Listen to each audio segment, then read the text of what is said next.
myself. Oh no, give me that cell. Oh, I gotta go like Cobain. 8 years to the grave, gone insane. My blood got propane. How you gon' go and throw my name with shame? Already cross-faded, making it to the disco. I hate it, and you know how this goes. You framed it, picture painted in my room. This that real life shit, none of Zoom, got the scene in it. Make sure you're subscribed to JerCrispy. What's up, y'all? It shows the most, that's the most. JerCrispy, we're back in another video. The dumbest decisions superhero movies. And superhero movies. What's going on with this, bro? Got some pretty dumb people that do stupid decisions. I don't know. Make sure you like, comment, subscribe, follow our social media. It's gonna pop on the screen. We're on the road to 500. What's going on with this, man? The dumbest scenes ever. The death of Jonathan. Look like Jonathan might be the first one. I had a homeboy named Jonathan. I don't know what that nigga is now. Superman's dad. In Man of Steel, Hold we get up, one man. of the dumbest... Hold up. You see me trying to fix my screen over here. You trying to go ahead. Hold on. Hold on a little bit. Hold on a little bit. Hold on. Hey, gotta get Superman's dad. In Man of Steel, we get one of the dumbest scenes ever. The death of Jonathan Kent, Clark's adoptive father. It all happens during a tornado. The family is running for safety when the dog gets stuck in the car. Jonathan goes back to save the animal and manages to do it. All right, now, come on now. Let's be real. No, whoever wrote this movie, they was wrong for that. So I'm just going to keep it real. Ain't no way no dog was going to get stuck. You had a better chance of saying he risked his life for like his little brother or his son or something like that. But you put a dog in stable. Let's be real. Keep it real. Some people would not even be caring about their dog. But me, I don't know, son. That dog would have been left out before even like we open the door. Soon as I open the door, he's leaping to be out first. What are we talking about? This is terrible writing for people who wrote Superman. But he hurts his leg in the process. He can't run back to the overpass where everyone else is safe. The tornado is getting closer and closer. Clark, already an adult, is ready to act. He could cover that distance in seconds, grab his dad, and come back without a scratch. But Jonathan... I'm about to say, man, and this dude, Superman, you ain't Superman, man. You don't hurry up and save him and your dad and grab the truck. Jonathan raises his hand and tells him to stop. The gesture is clear. Don't risk it. Don't reveal who you are.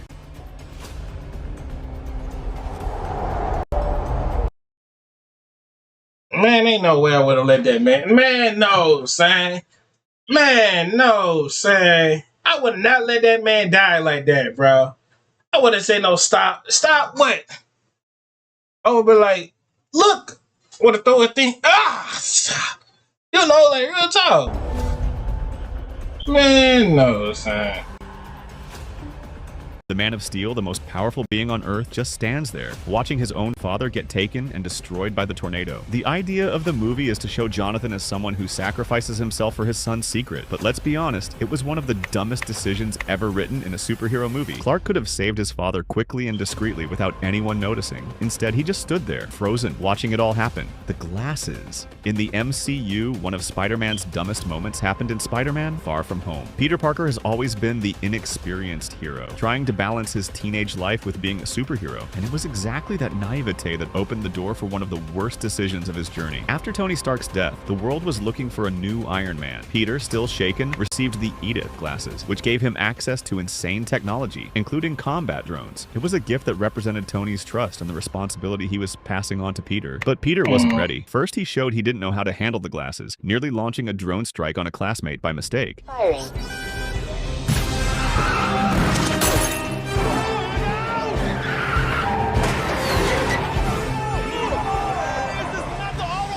Not long after, Quentin Beck shows up, supposedly a hero from another dimension. Peter, desperate for a mentor figure, clings to him way too fast, and then he makes the fatal mistake. He hands the glasses to Beck without even thinking twice. He literally gives one of the most advanced and dangerous technologies in existence to a guy he barely knows, believing he was the real hero the world needed. Of course, Beck was the villain Mysterio, and he used everything to manipulate, deceive, and expose Peter.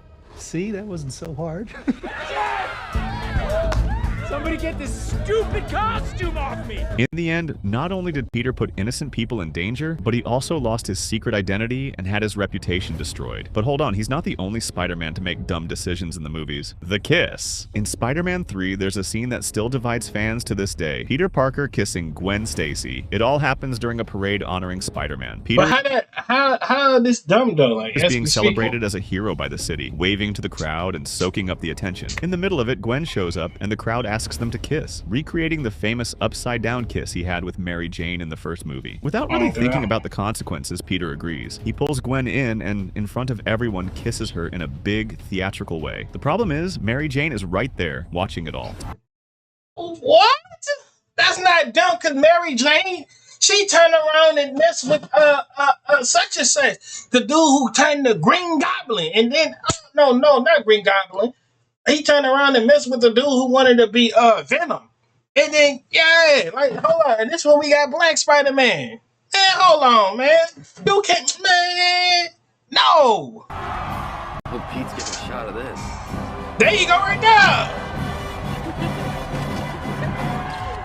To her, that gesture wasn't just a kiss, it was humiliation, especially because the moment repeated something that used to be special between her and Peter. What seemed like just another celebration instantly becomes a breaking point in their relationship. Mary Jane is hurt and insecure while Peter doesn't even realize how dumb his decision was. Doctor Strange! And believe it or not, one of the dumbest MCU decisions comes from none other than Doctor Strange himself. Before becoming the Sorcerer Supreme, he was already one of the best surgeons in the world. Brilliant, talented, and completely arrogant. Strange lived believing nothing could stop him. That overconfidence led to the choice that changed and ruined his life. One night, he takes his luxury sports car and speeds down a narrow, winding road.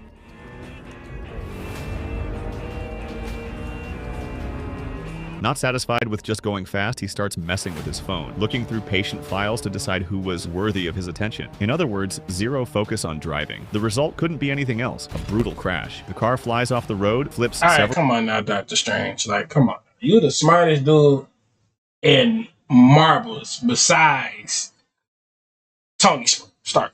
How did you do this? This had to be the dumbest decision. Yes. Because why is you looking at somebody, a patient, why is you driving? I want to see you was working and looking at the thing. That is dumb.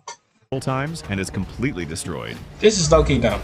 Yeah. Zoom is here to help, whether it's registering a business, starting a will or trust. Mm-hmm.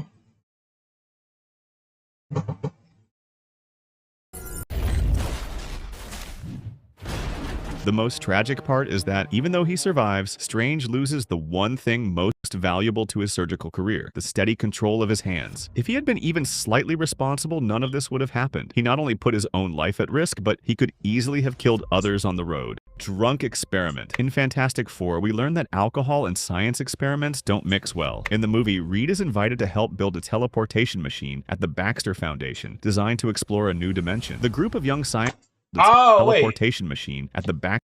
Go back. Experiments Let's go back don't to mix this cover well. real quick. Drunk experiment. In Fantastic Four, we learn that I was about to make the joke. So I was about to say Michael B. Jordan was the one with the he could easily have killed others on the road. Drunk experiment. In Fantastic Four, they don't want me to pause. I was about to say Michael B. Jordan is the thing or something. I was like, he's the fire. We learn that alcohol and science experiments don't mix well. In the movie, Reed is invited to help build a teleportation machine at the Baxter Foundation, designed to explore a new dimension. The group of young scientists wants to be the first to test the device, but they aren't officially chosen. That makes them furious. After all, they were the ones who created it. So what do? They get drunk and drag a friend along to test the equipment without any supervision. While intoxicated, they fire up the machine and end up being transported to another dimension.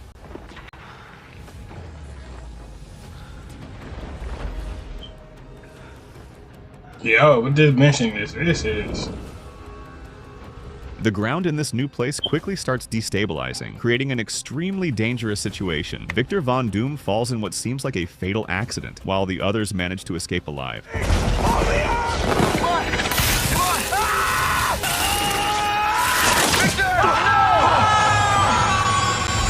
The absurd detail is that despite all this irresponsibility, the machine's explosion gives the survivors superpowers. Reed gets elastic abilities, Johnny turns into a living flame, Sue can turn invisible, and Victor eventually gains molecular manipulation power. The only one who really got screwed was poor Ben, who turned into the Thing.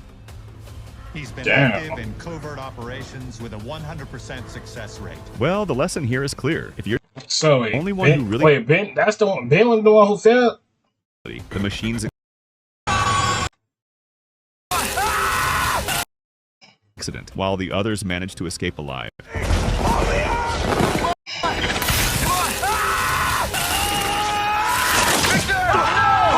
His name is Victor. It was poor Ben, who turned into the Thing. He's been active in covert operations with a 100% success rate. Well, the lesson here is clear. If you're drinking, don't decide to do a science experiment and travel to another dimension. Creating Ultron. In Avengers: Age of Ultron, Tony Stark makes one of the dumbest decisions ever, which ends up creating a brand new villain. At first, the reasoning even sounded good in his head. Protect the world using advanced technology. Tony finds an artificial intelligence inside Loki's scepter, and instead of carefully analyzing it or considering the risks, he decides to create Ultron with Bruce Banner's help. The idea was to build a global defense system, but as anyone with common sense could predict, mixing AI with weapons is a terrible idea. Damn. The problem is that Ultron quickly gains his own consciousness and decides that the greatest threat to the planet is humanity itself. Is he wrong though? Just kidding. Back to the story. In no time, Stark's plan turns into a disaster. Ultron starts attacking innocent people, building a robot army, and almost destroys Sokovia. Even though Tony is a genius, this is a textbook example of arrogance and making decisions on impulse.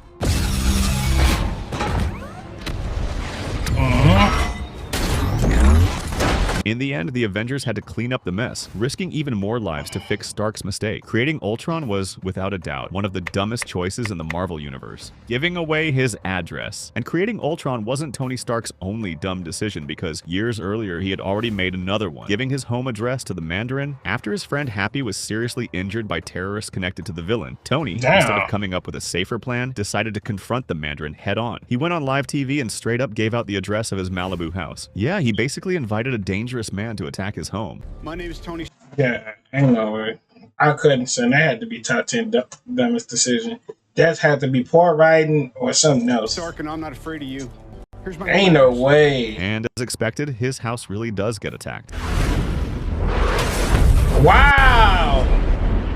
To make things worse, Tony puts on his only unfinished armor and completely ignores the dozens of other fully functional suits he could have activated in seconds. He also leaves Pepper Potts exposed without even giving his girlfriend enough time to escape before the attack. In other words, he puts himself at the absolute worst disadvantage for no reason at all. The result? The house is destroyed, he almost dies, and he ends up relying on improvisation and luck to survive. This choice shows that even though Tony is a genius, an inventor, and a strategist, sometimes he lets his ego and impulsiveness speak louder than logic. Yelling at the Hulk. In the first Avengers movie, Loki makes one of the decisions he regrets the most in his entire villain career, yelling at the Hulk. During the Battle of New York, Loki gets thrown into Stark Tower and ends up being chased by the big green giant. Instead of trying to hide or think of a plan, Loki, frustrated because nothing is going his way, decides to scream at Hulk, proclaiming himself a god and even insulting the monster. The result? Hulk, already furious, doesn't think twice before grabbing Loki and smashing him into the ground over and over again. The villain is left groaning in pain, totally destroyed by the green hero. Puny god. Cops underground. In The Dark Knight Rises, Commissioner Gordon makes a decision that seemed smart at first, but quickly turned into a massive mistake. He orders Gotham's entire police force underground to try to capture Bane and his men. On paper, the idea makes sense. Gordon wants to use the tunnels to trap the villains, but he doesn't consider the obvious. Putting all the cops in one confined space is a terrible idea. Dang.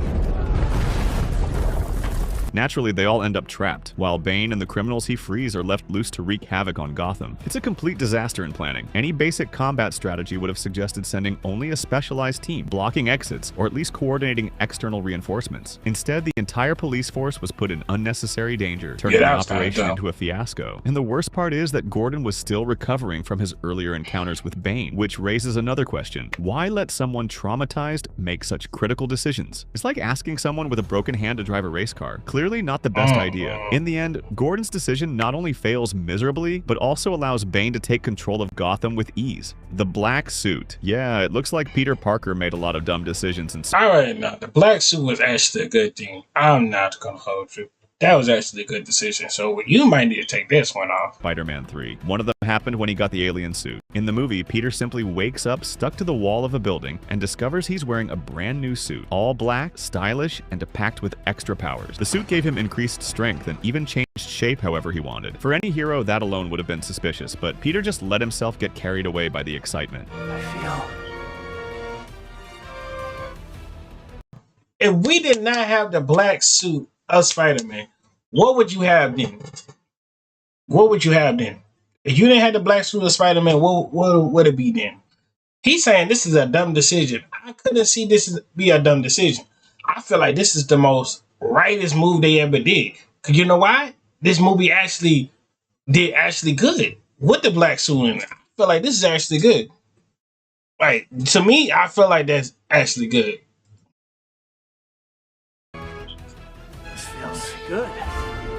He even took a sample to Dr. Kurt Connors to analyze, but in practice, he ignored the risks completely. The suit clearly messed with his behavior, making him more aggressive and arrogant, but Peter didn't care. He was too thrilled with the new power and the new look. That lack of caution came at a high cost. The suit wasn't just some harmless alien clothing, but it was a living symbiote that fed off him and controlled his mind. By keeping it for so long, Peter not only put himself in danger, but he also paved the way for one of his greatest enemies. See, I told you. If he had stopped to question where that power came from or what the consequences of using it were, he could have avoided a lot of trouble. But as always, enthusiasm spoke louder than caution. The power of the sun. In Spider-Man 2, we see Dr. Otto Octavius make one of the dumbest decisions ever by a Marvel villain. At first, Octavius is introduced as a brilliant, even charismatic man with a grand vision, creating unlimited energy from a small nuclear fusion reaction, basically a mini sun in the palm of his hand. The idea could have revolutionized the world. The problem is that during the experiment, he let arrogance speak louder than reason.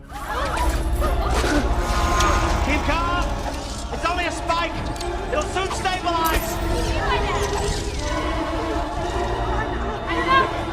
In front of an audience of investors and colleagues, Octavius decides to use his mechanical arms to control the experiment. The device quickly spirals out of control, growing beyond expectations and pulling everything toward it. Harry Osborn yells at him to shut it down, but Octavius, completely fascinated by the power he created, refuses to stop the test. The result was tragic. His wife dies in the chaos, the lab is destroyed, and Octavius himself suffers an accident that permanently connects him to the tentacles, which begin to influence his mind. All of it could have been avoided if he had done the most obvious thing: shut down the experiment when it was clearly failing. Instead, his stubbornness and ego turned a respected scientist into one of Spider-Man's most dangerous villains, Star-Lord. In Avengers: Infinity War, we witnessed one of the dumbest decisions that affected the entire universe. And it came from none other than Star-Lord, the guy who was supposed to be the team's most laid-back and level-headed member. The scene happens on Titan. The group of heroes finally manages to weaken Thanos. Iron Man, Doctor Strange, Spider-Man, and the others were just about to pull the Infinity Gauntlet off his hand. It was the perfect moment, the golden chance to end the threat. But then the problem comes. Mantis has Thanos sedated, and that's when Nebula blurts out the truth. Gamora was killed by Thanos, sacrificed in exchange for the Soul Stone. Star-Lord, overwhelmed with grief, completely loses control. He starts punching Thanos, yelling, and letting his rage take over. That attack breaks Mantis's focus, and she loses her hold on Thanos.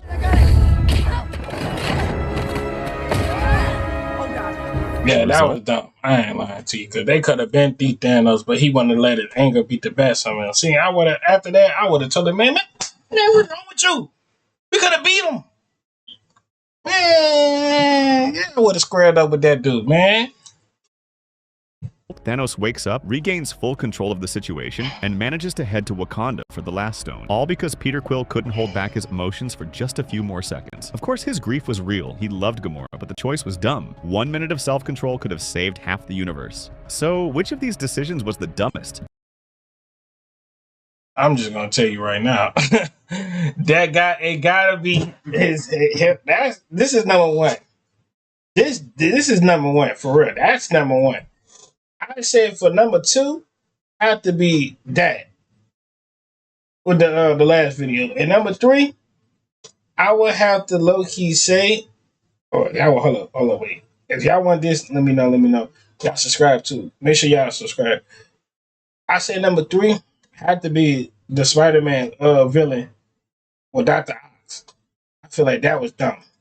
And them getting drunk and chasing the thing, that was far. And I said the Spider-Man wearing the glasses and he handing out, that's fine. Hope y'all enjoy the video. Make sure like, comment, subscribe, follow our social media pop on the screen. See y'all, man. See y'all. Love y'all to the bottom of my heart. And I'm out.